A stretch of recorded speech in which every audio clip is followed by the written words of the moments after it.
Assalamualaikum warahmatullahi wabarakatuh. Selamat salam Ahad semua.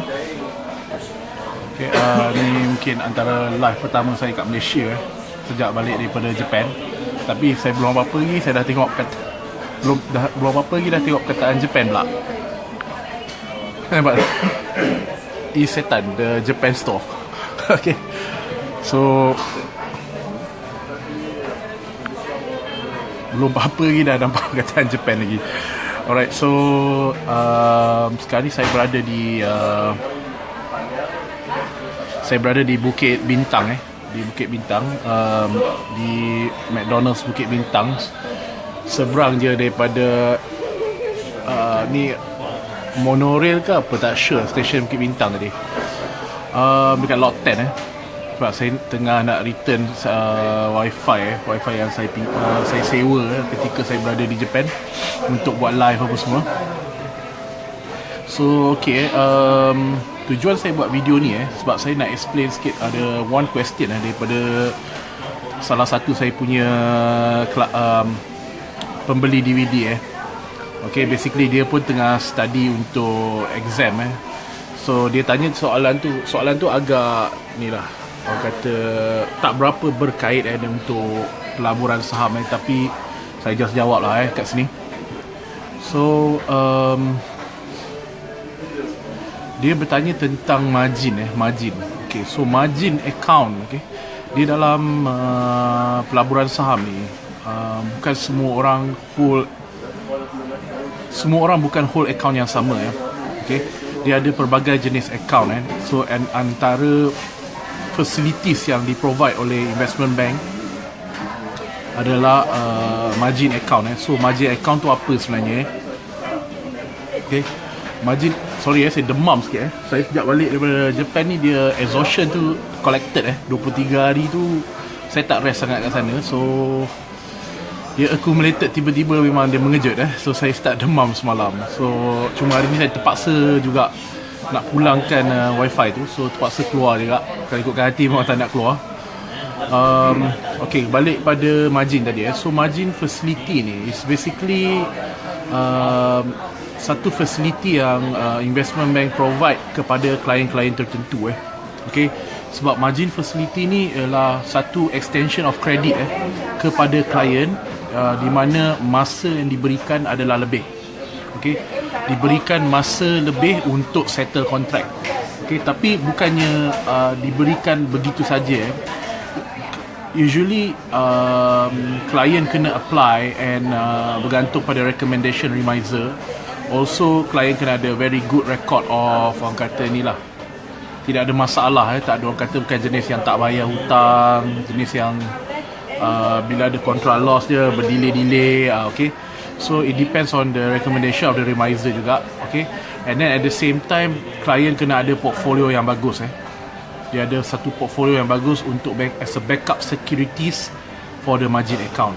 Okay, apa yang dimaksudkan dengan extension credit So credit extension tu dia akan based on, dia konsep collateral collateral based on saham apa yang you miliki. And bukan semua saham adalah kategori marginable. Okay, so ada yang non-marginable, which is maksudnya walaupun anda miliki saham tu, pada pandangan investment bank saham tu tidak ada value. Jadi dia akan consider as a non-marginable shares. Jadi walaupun anda ada 100,000 ke 200,000 atau sejuta saham tu, dia tetap value pada zero. Okay, so certain other shares ada yang 50%, ada yang 80%, some are 100% marginable. Maksudnya dia consider the value everything as a ni. Okay, of course yang besar-besar macam Public Bank, Maybank, CM, Lompet Insurance, the big companies, of course dia akan dapat lah margin apa kata is considered 100% but company yang orang kata tak ada basis apa semua, so that one is non-marginable usually. Tengok keadaan lah, tengok bergantung pada investment bank tu sendiri. Okay, so itu yang anda kena faham pasal margin account. Okay, and margin account ni banyak ada yang T7, ada yang T10.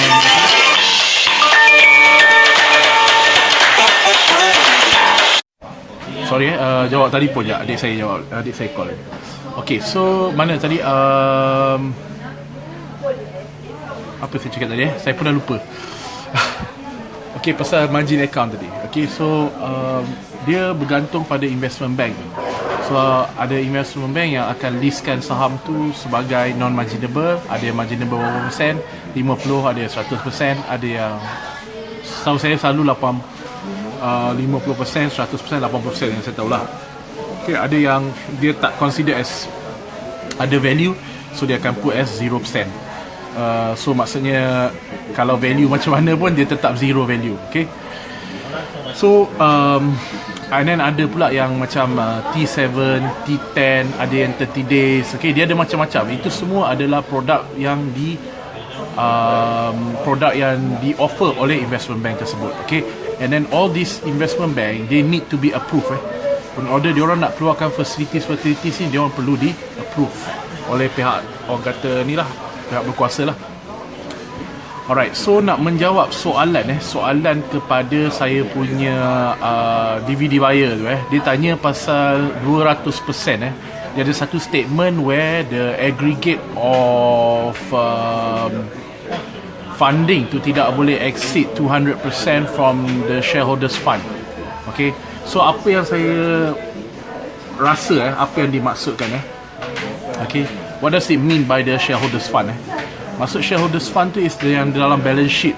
Okay, so basically is after taking all the assets minus all the liabilities, you get a shareholders fund.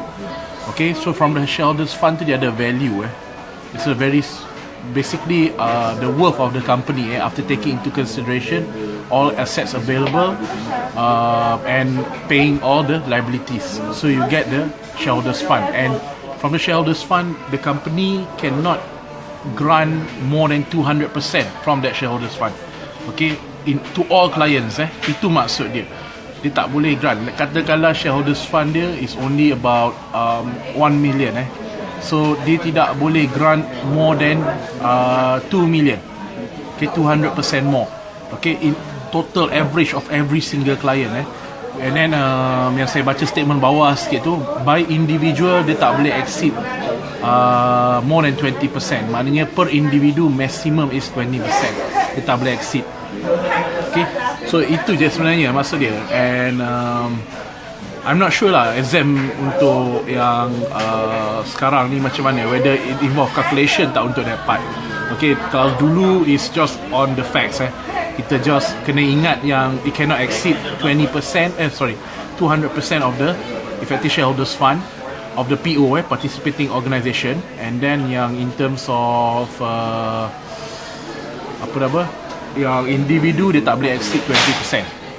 Okay, so usually we memorize that one and then and then the kita tengok soalan dia tanya macam mana.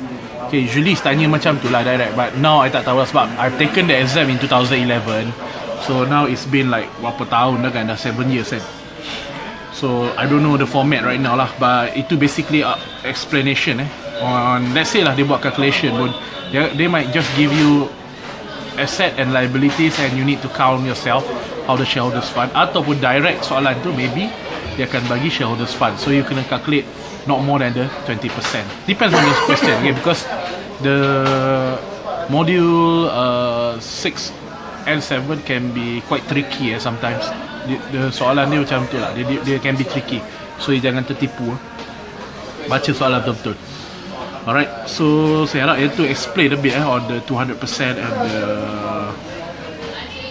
200% on the what it means by not exceeding 200% of the ni. So all, imagine lah kalau dia ada 10 klien, dia tak boleh extend the credit more than 200% from the PO itself, the participating organisation. Dia investment bank ni, dia termkan dalam buku tu is a PO, participating organisation. Okay, jadi mereka ada, of course every single company has a shareholders fund, so depending on that figure, that's the amount yang dia boleh bagi, dia boleh extend credit to clients. Okay, so macam mana nak dapatkan ni? Okay, kita extend sikit lah pasal margin account ni. Macam mana dapat margin account? Okay, first is you really need good ni lah. you need good relationship with your remiser, and you have to have a good track record lah, of course. Okay, because margin facilities ni dia limited dia limited, and there's a lot of competition to apply for it.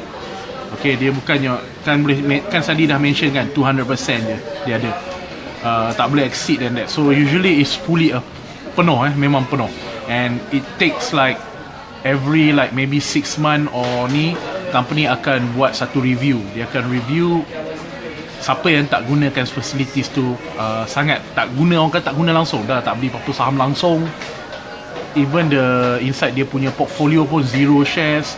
Okay, yet they are using the margin facility. Maknanya dia apply and have the margin facility, tapi dia tak guna langsung. Okay, so in that case they might be flush out maksudnya dia akan di remove daripada margin facility tu to create another room for the investment bank to offer other people. Okay, because for them is they akan make a lot of money through cara-cara lain, not just the brokerage itself, but maybe on the interest charges ke whatever lah yang dia boleh ni, or maybe on the dividends. It depends on the what investment bank tu punya terms, punya terms and condition lah. Okay, so you kena tengok. Alright, so I hope that answers a bit on the ni.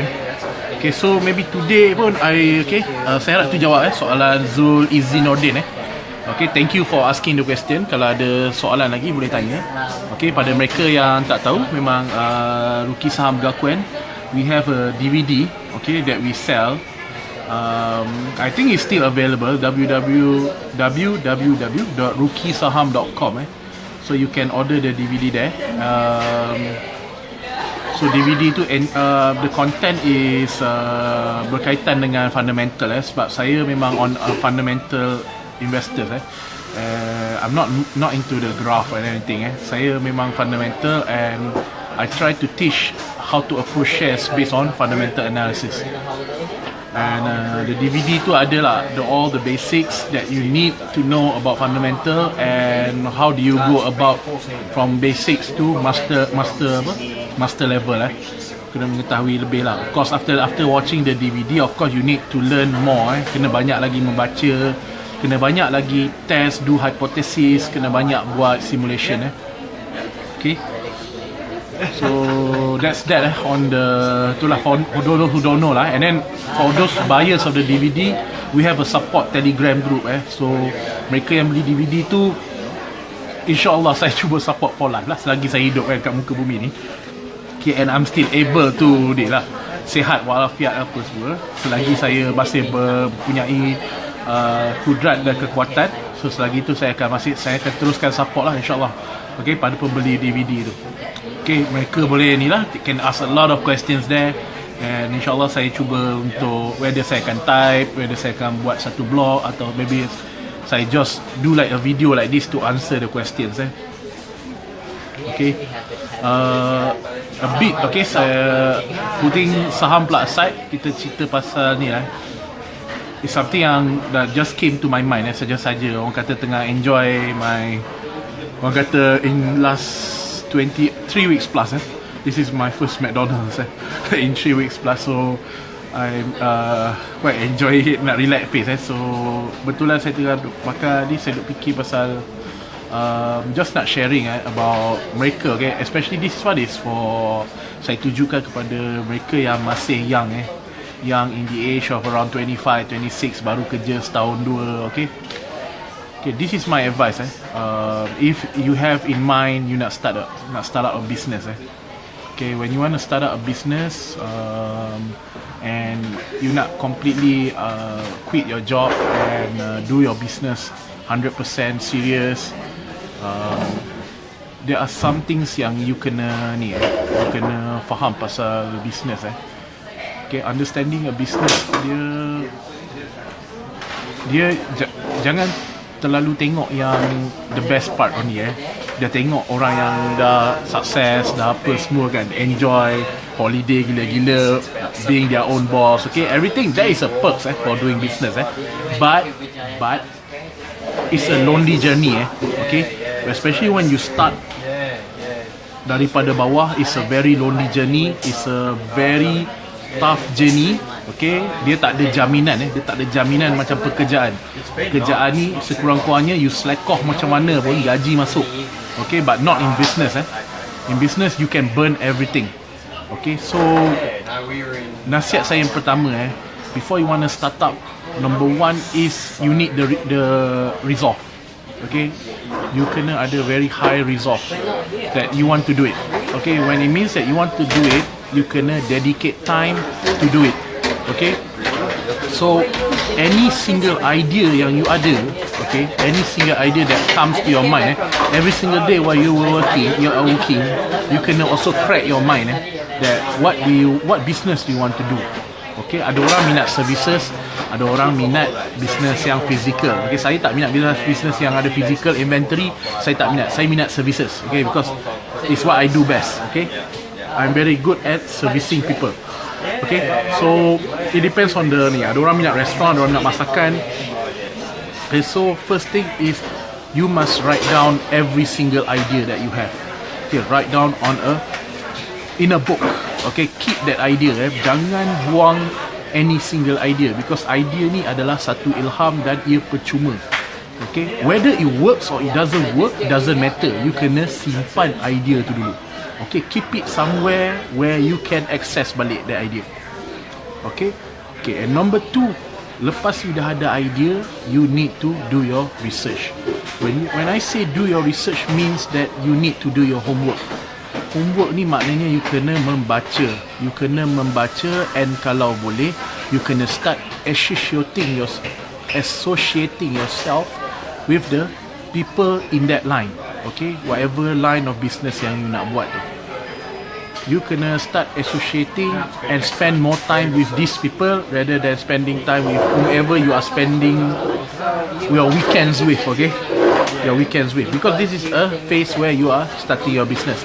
And then kenapa nasihat saya kepada orang muda, dia lagi mudah because you belum berkahwin, you are still single. So your weekends usually lah, kalau orang muda dia akan spend time tu ialah melepak dengan kawan-kawan, weekend tengok wayang, pergi shopping. Okay, that kind of lifestyle. So you kena scrap all that and you need to focus. Okay, you need to focus and you need to do research. Okay, once you do the research, okay, I punya advice satu tip don't do too much research. Okay, kenapa saya cakap macam tu? Dia very simple. Ini yang saya notice. Wah, train ni agak menarik. Apa? Saya rasa macam monorail. Monorail kan? Saya rasa sini tu station monorail lah, kalau tak silap. Okay, anyway, sorry, saya distracted. Saya selalu macam tu. Saya tengok benda-benda menarik sikit, saya distracted. Okay, so kenapa saya kata don't do too much research? Okay, research is okay, but don't do too much. Bila you have too much information, you tak boleh make decision. Okay, you cannot make decision and you won't start, because you already think of the possibility of failures. Okay, business are risk. Okay, risk takers do business. Okay, orang yang tak boleh terima risk, tak boleh terima failure, don't do business. Because if you cannot accept failure, once you fall down, you'll never stand up again. Okay, and you will completely outcast every single possibility of the ways that you might change. Maksudnya cara you conduct that business, you akan tolak semua because your mind dah negative. Okay, because you never fail. So failure is normal dalam business, and risk is biasa. Okay, but of course, macam saya cakap, nak buat sesuatu, risk kena manage well. Okay, kena tengok lah, janganlah ambil risk yang di mana you tak tahu lagi outcome. You dah buat terus ambil risk where you can go up to bankruptcy. Okay, memang kita dengar banyak dalam buku-buku kita baca apa semua, yang people that came out from bankruptcy to become multi-millionaires. Ada yang siap jadi billionaire kalau you tengok sejarah dia orang. Okay, I don't deny that happen, tapi don't be too optimistic because kalau you ambil in percentage of ratio or percentage of statistics, okay, if you take the statistics, people who go into bankruptcy don't ever come out. Okay, so do not take that high risk. Okay, you kena access what are your risk level. You kena, sebab tu saya cakap, bila dah ada idea, you do a bit of research and do it. Just do it. Okay, whether it works or it doesn't work, you will know it later. But of course, the risk kena manage well.